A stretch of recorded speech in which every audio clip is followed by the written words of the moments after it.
వి gold trusted gold buyers తాకట్టులో ఉన్న బంగారాన్ని విడిపించి ఈ రోజు ఉన్న మార్కెట్ ధరకే కొనబడును. మరిన్ని వివరాలకు సంప్రదించండి 77710720. రాష్ట్రంలో మన మాజీ ముఖ్యమంత్రి గారు కేసీఆర్ గారు రైతుల కోసం అన్ని కులాలకి వ్యవసాయాల కోసం ప్రాజెక్టులు ఏర్పాటు చేస్తే కాళేశ్వరం ప్రాజెక్టు అట్లాగే మేడిగడ్డ ప్రాజెక్టులు ఎన్నో చెప్పుకొని పోతే ప్రాజెక్టులన్నీ రాష్ట్రంలో మరి ఈ దేశంలోనే నెంబర్ 1గా ఉండేలా చేసిన కేసీఆర్ గారిని మరి ఇప్పుడు కాంగ్రెస్ ప్రభుత్వం వచ్చి మరి సిబిఐకి అక్రమాలు జరిగినాయని మరి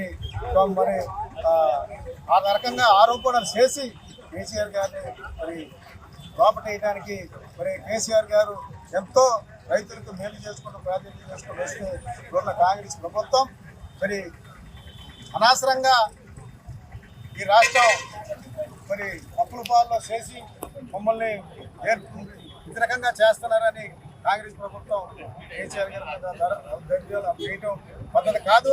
మేము ఖండిస్తున్నాం. మరి రాష్ట్ర లెవెల్లో అన్ని కులాలు మరి కేసీఆర్ గారి తరఫున ఉన్నారు. సిబిఐ గొప్ప చెప్పడం చాలా ఖండిస్తున్నాం. అదే రకంగా మరి ఇవాళ రాష్ట్ర లెవెల్లో మరి ఇలా నిన్న అసెంబ్లీలో చూశారు.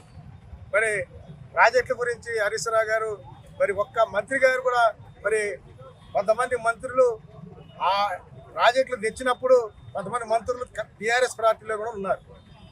వాళ్ళు మన హరీష్ రావు గారు చెప్తుంటే మేము ఆ రోజు మేము లేము అని కూడా అబద్ధాలు చెప్తున్నారు ఇప్పుడున్న మంత్రులు. ఆ రకంగా మరి ఈ రాష్ట్రంలో మరి అల్లకోలాలుగా చేస్తున్నారు. గౌరవనీయులు మాజీ ముఖ్యమంత్రి గారిని సిబిఐకి తీసుకెళ్ళటం అంటే మరి ఎంత దారుణమో కాంగ్రెస్ ప్రభుత్వం ఎందుకు ఈ పనులు చేయలేక అడ్డదారులు తప్పి మరి ప్రజల్ని డైవర్ట్ చేయడం కోసం కేసీఆర్ గారిని మరి మీద అబండాలు వేయటం కరెక్ట్ కాదు. అది జనం అంతా ఆలోచన చేస్తున్నారు. కాబట్టి ఇవాళ రాష్ట్ర లెవెల్లో మరి ధర్నాలు నిరసన కార్యక్రమాలు ఏర్పాటు చేస్తున్నారంటే మరి ఎంత నీచంగా మీ ప్రభుత్వం ఏర్పాటు చేస్తుందో అర్థం చేసుకోవాలని ఇప్పుడున్న కాంగ్రెస్ ప్రభుత్వానికి హెచ్చరిస్తున్నాం. ఇప్పటికైనా ప్రజల్ని కాపాడుకోవడం కోసం మీరు అన్ని పనులు డెవలప్ కార్యక్రమాలు చేయండి. చేసిన వాళ్ళ మీద బురద జల్లి మరి కమిషన్లు తీసుకున్నారంటే మరి ప్రాజెక్టులు కట్టింది కనపడుతుంది కదా, మీకు కొన్ని లక్షల ఎకరాలు కనపడుతుంది కదా, వేల ఎకరాలు మరి నీళ్ళు వెళ్తుంటే మీ కళ్ళు కనపట్లేదా అని చెప్పి మేము కాంగ్రెస్ ప్రభుత్వాన్ని హెచ్చరిస్తున్నాం.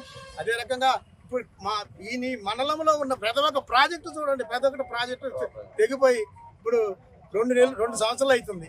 దానికి కూడా ప్రాజెక్టులు కూడా నీరు పోయలేని పరిస్థితిలో మీ ప్రభుత్వం ఉంది. కాబట్టి అట్లా ప్రజల్ని కాపాడుకోవాలే తప్ప పనిచేసిన వాళ్ళని సిబిఐ గొప్ప చెప్తాం లేకపోతే కేసులు పెట్టి అరెస్ట్ చేపిస్తాం అనేది ఎంతవరకు సభం కాంగ్రెస్ పార్టీకి మేము హెచ్చరిస్తున్నాం. తెలుగులో ఫాస్టెస్ట్ న్యూస్ ఇప్పుడు కొత్త అవతారంలో 5 సెకండ్లోనే పూర్తి వార్తా సమాచారం మీ చేతిలో. సోషల్ మీడియా ట్రెండ్స్ మీ కళ్ళ ముందుకే live TV and voice search ఆప్షన్స్తో ఇప్పుడే డౌన్లోడ్ చేయండి. యాప్ లింక్ డిస్క్రిప్షన్లో ఉంది.